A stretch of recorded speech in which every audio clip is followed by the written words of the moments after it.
নজিরবিহীনভাবে সরকার সাবেক এক প্রধান বিচারপতিকে গ্রেপ্তার করল। এই প্রসঙ্গটা নিয়ে আপনাদের সামনে কথা বলবো।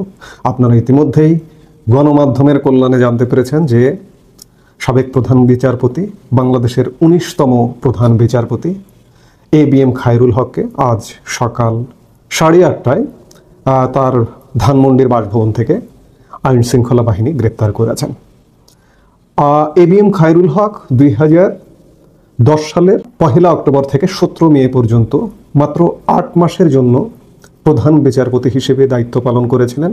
পরবর্তীতে তিনি আইন কমিশনের চেয়ারম্যান ছিলেন এবং তার ক্যারিয়ারে তিনি ঢাকা বিশ্ববিদ্যালয়ের আইন বিভাগের শিক্ষক ছিলেন। পরবর্তীতে আইন প্র্যাকটিস এবং বিচারপতির আসনে আসীন হয়েছিলেন।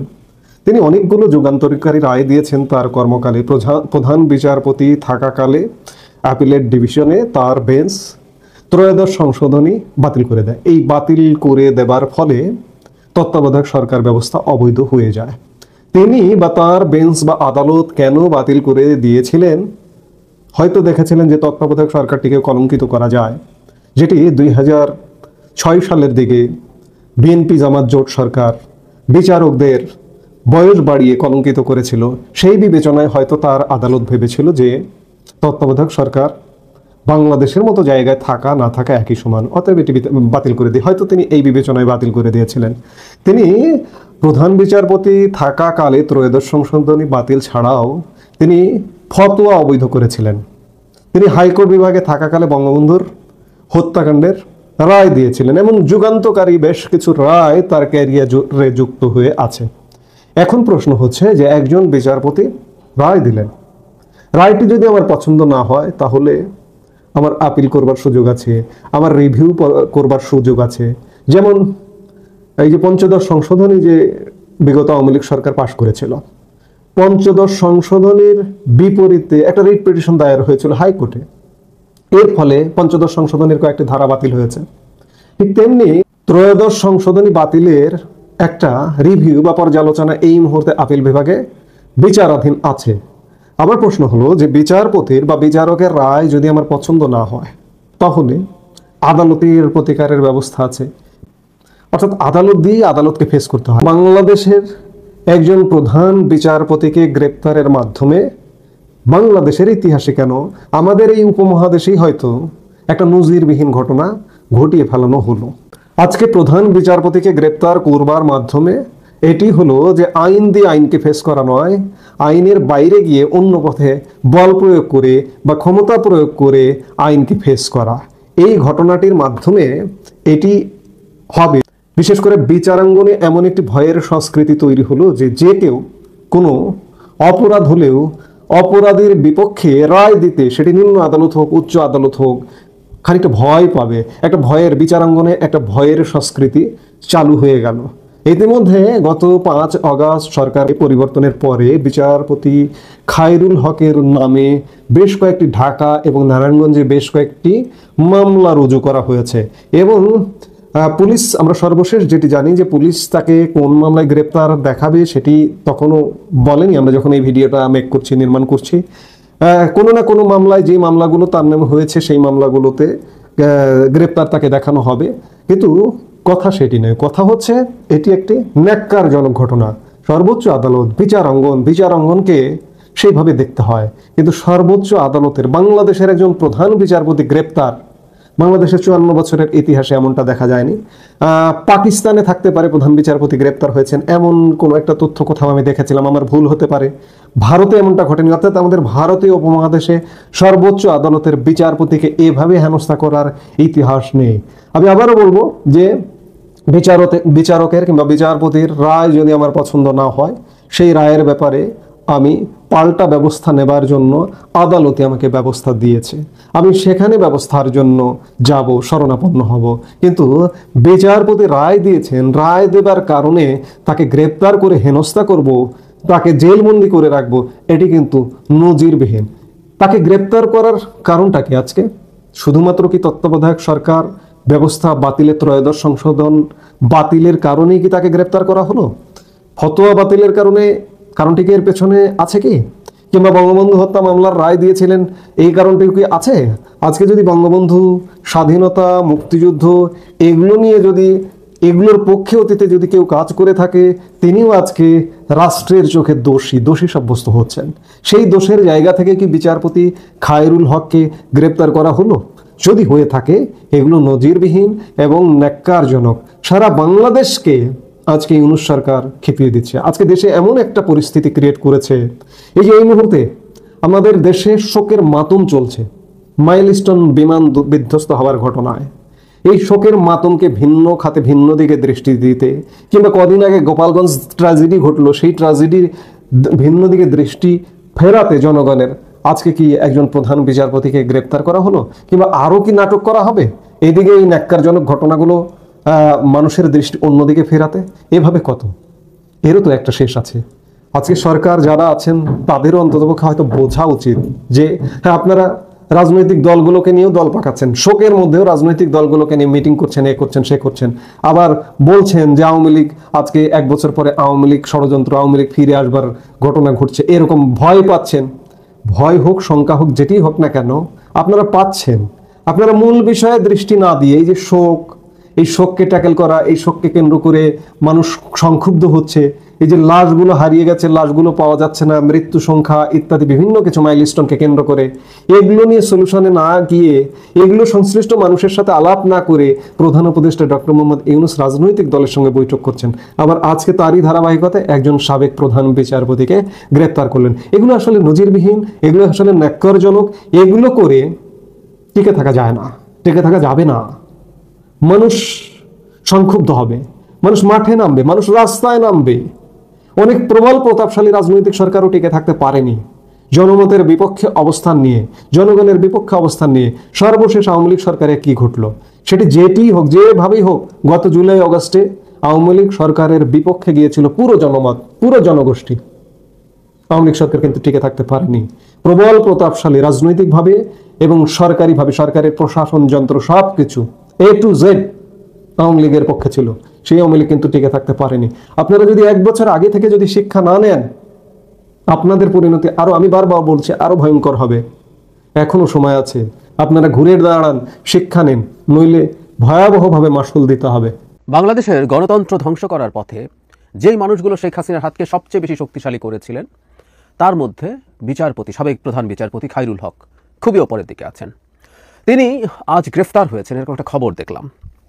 সাথে সাথে মনে একটা প্রশ্ন জাগলো, তিনি আজ কেন গ্রেফতার হলেন? কেউ কেউ অবশ্য তার গ্রেফতার হওয়া নিয়েই প্রশ্ন তুলছেন, সেটা নিয়ে আমি খুব বেশি যাব না। কিন্তু আজ কেন গ্রেফতার হলেন এই প্রশ্নটা আমি করছি, কারণ আমি ভাবছিলাম এই ভদ্রলোক কি দেশে নেই। আমার মনে পড়ে শেখ হাসিনার পতন এবং পালিয়ে যাবার পর, আমি তারিখটা চেকও করলাম, 11 আগস্ট, 6 দিনের মাথায় আমি একটা ভিডিও করেছিলাম এই ভদ্রলোককে নিয়ে, একে ধরিয়ে দিন, এরকম একটা হেডলাইন দিয়ে।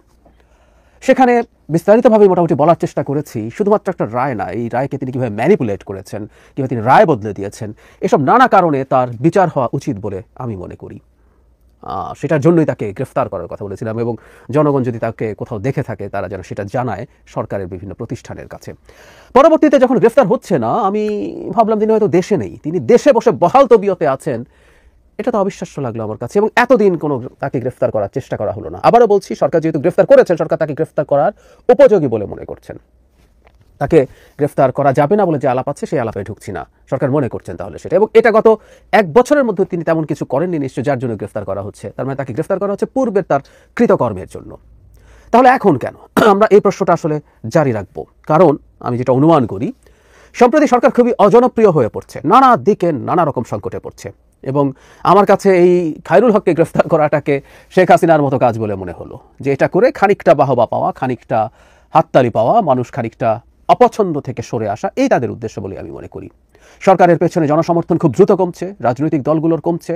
হাতে গোনা 2-1টা রাজনৈতিক দল যারা নির্বাচন পিছিয়ে টিছিয়ে এই সরকারকে রাখতে চায়, তারা এখনও সরকারকে মোটা দাগে সমর্থন করার চেষ্টা করছেন। যদিও সরকার এত গ্রস মিস্টেকস করছেন, সেসব দলও নানা ক্ষেত্রে সরকারকে সমালোচনা করছে। কিন্তু সরকার বিপদে আছে, মানুষের মধ্যে সরকারের সমর্থন কমে যাচ্ছে, ব্যবসায়ীদের মধ্যে তো একেবারে তলানিতে। ফলে সরকার এটা একটা স্টান্ট করলো আমি মনে করি, এবং এই স্টান্ট করাটাকে, স্টান্টবাজিটাকে আমি অ্যালার্মিং হিসাবে দেখব। কারণ সরকার যখন অজনপ্রিয় হয়ে ওঠে, তখন রাজনৈতিক দলকে ডাকে, আওয়ামী জুজুর ভয় দেখায়, তারা ফ্যাসিবাদ ফিরে আসছে, ওটা সেটা। আমি কখনোই মনে করি না বাংলাদেশে খুব অল্প সময়ের মধ্যে ফ্যাসিবাদ ফিরে আসার মতো কিছু হতে পারে। তারা কিছু না কিছু দু একটা জায়গায় এক ধরনের নৈরাজ্যের সৃষ্টি করতে পারে, কিন্তু বাংলাদেশে এদের ফিরে আসার ভয়টা স্রেফ জুজুর ভয়, এবং এটার মাধ্যমেই জনগণকে আসলে ভুলিয়ে ভালিয়ে রাখা, তাদের পক্ষে রাখার চেষ্টা আছে। একই সাথে এখন খায়রুল হককে নিয়েও একই কাজ করেছে বলে আমরা বিশ্বাস করি। সরকারের মধ্যেকার এই প্রবণতাগুলো, এই সরকারটা যেটা একটা অন্তর্বর্তী সরকার, নিরপেক্ষ সরকার, একটা নির্বাচন দিয়ে তার চলে যাবার কথা মোটামুটি 6 মাসের মধ্যে, সেই সরকারের সব স্টান্টবাজি করছে। এটাকে খুবই খুবই সতর্ক দৃষ্টিতে আমাদের খেয়াল রাখতে হবে। যাই হোক, আমি 11 আগস্ট যে ভিডিওটা করেছিলাম বিচারপতি খায়রুল হককে নিয়ে, সেটা এখানে সংযুক্ত করছি। আপনারা যারা আগে দেখেননি তারা দেখবেন আশা করি। গতকাল সুপ্রিম কোর্টের বিচারকদের প্রসঙ্গে কথা বলতে গিয়ে এক সাবেক প্রধান বিচারপতির কথা বলেছিলাম, সাবেক প্রধান বিচারপতি খায়রুল হকের কথা। বাংলাদেশ আজকে যে ধ্বংসের কিনারায় এসে দাঁড়িয়েছে, তার পেছনে শেখ হাসিনার সাথে তার পরপরই এবং তার প্রধান সহযোগী যে কোনো বিবেচনায় এই বিচারপতি খায়রুল হক। উনি এখনো কাগজে কলমে একটা পদে আছেন, আইন কমিশনের চেয়ারম্যান। প্রধান বিচারপতির পদমর্যাদায় তিনি রিটায়ারমেন্টের পদ থেকে টানা এই পদে এখনো আছেন। উনি এখনো আছেন। আমি এই মার্চে উনি অ্যাক্টিভ ছিলেন, আমি দেখাবো আপনাদেরকে একটু পরেই। একটা রাষ্ট্রের বিচার বিভাগ এবং তার প্রধান বিচারপতি রাষ্ট্রের জনগণের জন্য অত্যন্ত গুরুত্বপূর্ণ একজন মানুষ। বাই নেচার রাষ্ট্র কোয়ার্সিভ হয়, ও বল প্রয়োগ করতে চায়, এবং বহু সময় সে বল প্রয়োগ করতে গিয়ে অন্যায়ভাবে বল প্রয়োগ করে। নাগরিককে, রাষ্ট্রের অন্য প্রতিষ্ঠানকে তখন সরকারের হাত থেকে বাঁচায় বিচার বিভাগ। এই খায়রুল হক নামের নোংরা লোকটা, বর্বর লোকটা শেখ হাসিনার সহযোগী হয়ে এই স্ট্রাকচার, এই দেশ ধ্বংস করার প্রাথমিক এবং গুরুত্বপূর্ণ পদক্ষেপটা নিয়েছিলেন। সেটা হচ্ছে তত্ত্বাবধায়ক সরকার বাতিল করা। আমরা জানি 13শ সংশোধনী বাতিল করে রায় দিয়েছিল সুপ্রিম কোর্টের আপিল বিভাগ, এবং এই ভদ্রলোক শুধু রায় দিয়ে ক্ষান্ত হননি, জালিয়াতি করেছেন। একজন জালিয়াত, উনি জালিয়াতি করেছেন। আমি সেটাই আসছি। আমাদের মনে থাকার কথা, একটা রিট হয়েছিল, তারপর সেটা শুনানি হচ্ছে, এবং সেই শুনানিতে অ্যামিকাস কিউরিদেরকে ডাকা হয়েছিল। এটা একটা Latin idiom, so far I know এটা ল্যাটিন সম্ভবত, এটার ইংরেজিতে এটা হচ্ছে ফ্রেন্ডস অফ দ্য কোর্ট। কখনো কখনো খুব জনগুরুত্বপূর্ণ বিষয় যদি হয়, অতি গুরুত্বপূর্ণ যদি বিষয় হয়, তখন দুই পক্ষের আইনজীবী ছাড়াও আদালত অ্যামিকাস কিউরিদেরকে ডাকে, এবং অ্যামিকাস কিউরিয়া হচ্ছেন বহু লম্বা সময় ধরে টেস্টেড, আইনের জ্ঞানে, প্রাজ্ঞতায়, অভিজ্ঞতায় সবকিছুতে সমৃদ্ধ আইনজীবীরা হচ্ছে অ্যামিকাস কিউরি হন। 8 জনকে ডাকা হয়েছিল। আমি এদের নাম পড়ি, আপনারা যে কেউ মনে করতে পারবে যারা একটু খোঁজ খবর রাখি।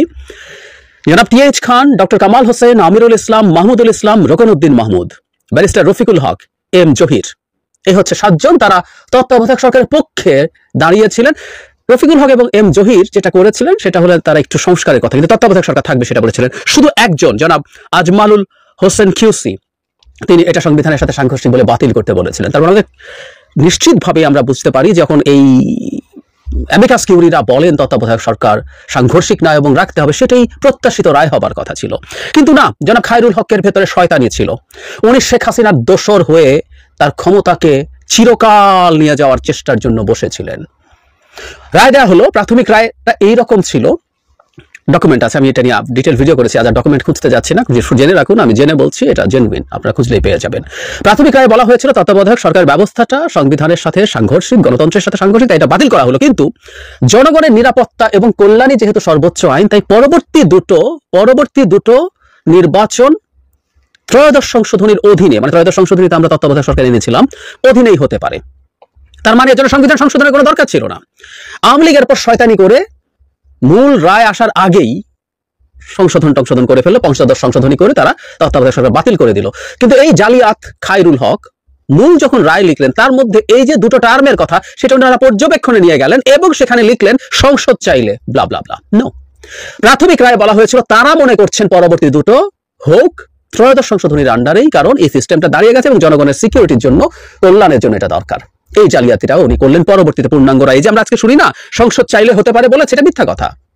প্রাথমিক রায়টা ছিল না, এবং বাতিল করাটা ইটসেলফ আমরা মনে করি অত্যন্ত অন্যায় কাজ হয়েছে, গর্হিত অন্যায় কাজ হয়েছে এই খায়রুল হকের নেতৃত্বে। আর অন্যরাও ছিল, কিন্তু মূল নাটের গুরু এই ভদ্রলোক। এবং আমরা দেখবো এরপর অত্যন্ত বেনিফিশিয়ারি হয়ে উনি আইন কমিশনের চেয়ারম্যান অনন্তকাল থেকে যাচ্ছেন, আর কোনো চেঞ্জ নাই। এটা উনি প্রধান বিচারপতির পদমর্যাদায় সেখানে আছেন। আমি খুঁজতে গিয়ে দেখলাম আইন কমিশনের ওয়েবসাইটে 24/3/14 মানে মার্চের 14 তারিখেও আইন কমিশনের প্রোগ্রাম হয়েছে। প্রোগ্রামটা এরকম, একটু পড়ি।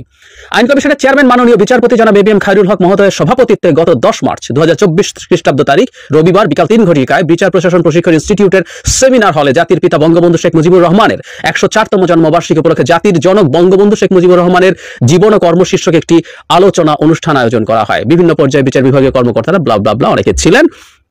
কে কে ছিল এর মধ্যে? এছাড়া ছিল আলোচক হিসাবে ছিল মুনতাসির মামুন, অতিথি হিসাবে ছিলেন আপিল বিভাগের বিচারপতি জুডিশিয়াল সার্ভিস কমিশনের চেয়ারম্যান ইনায়েতুর রহিম, রিজাইন করেছে, এই সেই শপথবদ্ধ রাজনীতিবিদ। তারপরে বিচার প্রশাসন ইনস্টিটিউটের নাজমুন আরা সুলতানা, আইন কমিশনের সদস্য আবু বকর সিদ্দিকী, এরকম অনেকগুলো নাম অনুষ্ঠানটির সঞ্চালনায় ছিলেন আইন কমিশনের লেজিসলেটিভ ড্রাফটসম্যান, অতিরিক্ত জেলা জজ জনাব আবেদা সুলতানা, আইন কমিশনের সচিব ইত্যাদি ইত্যাদি ছিলেন। মানে এই মার্চেও উনি বঙ্গবন্ধুর জীবন কর্ম নিয়ে প্রোগ্রাম করছেন, উনি ছিলেন এই পোস্টটায়। আমাদের এই ভদ্রলোককে খোঁজা দরকার। কেন দরকার? আমি মনে করি ওই যে বলেছি যে শেখ হাসিনার এই বিভৎস নোংরামিটা, এই দেশের ক্ষমতাকে কুক্ষিগত করে দেশটাকে ধ্বংস করাটা সম্ভব হতো না যদি এই ভদ্রলোক তার লিস্ট, বিচারিক প্রজ্ঞা, সততা নিয়ে দাঁড়াতেন। তাহলে এই পরিস্থিতিটা হতো না। বহু জায়গায়, বহু দেশে আমরা প্রধান বিচারপতিকে সরকারের সাথে ক্ল্যাশে যেতে দেখেছি। পাকিস্তানের মতো দেশে বিচারপতি ইফতেখারের কথা আমাদের মনে আছে, বা ইভেন বাংলাদেশের পরবর্তীতে এসকে সিনহা, উনি আগে নানান সমালোচনায় সমালোচিত ছিলেন, ট্রু, কিন্তু উনি একটা খুব গুরুত্বপূর্ণ পয়েন্টে, সেটা হচ্ছে বিচার বিভাগের পূর্ণাঙ্গ পৃথকীকরণ নিয়ে উনি সরকারের সাথে ফাইট করেছেন, তার জন্য হয়তো তাকে পদ ছাড়তে হয়েছে। সো এই ফাইটটা করা যেতে, আর ফাইট দূরে থাকুক, উনি এই বাকি কাজ করে দিয়েছেন। এই লোকের খোঁজ আমাদের করা দরকার। দেশে থাকুক, দেশের বাইরে থাকুক, দেশের বাইরে থাকলেও এই মানুষটাকে আমরা কোনোভাবেই চোখে নেই দেখি না কেন, তাকে আমরা এই ব্যাপারগুলো দাঁড়িয়ে স্মরণ করিয়ে দিতে হবে। স্মরণ করানো বলতে মুখেই, আমি কারো উপরে ব্যক্তিগতভাবে আক্রমণ হামলা কেউ করেন, আমি কোনোভাবে সেটা সমর্থন করি না। আর দেশে যদি থাকে তাকে ধরতে হবে, বিচার করতে হবে, কারণ দুর্নীতি মানে শুধু ফিনান্সিয়াল করাপশন না। আমরা এই একটা রং পারসেপশন আমাদের সোসাইটিতে আছে, টাকা পয়সার ঘুষ খেলে দুর্নীতি না।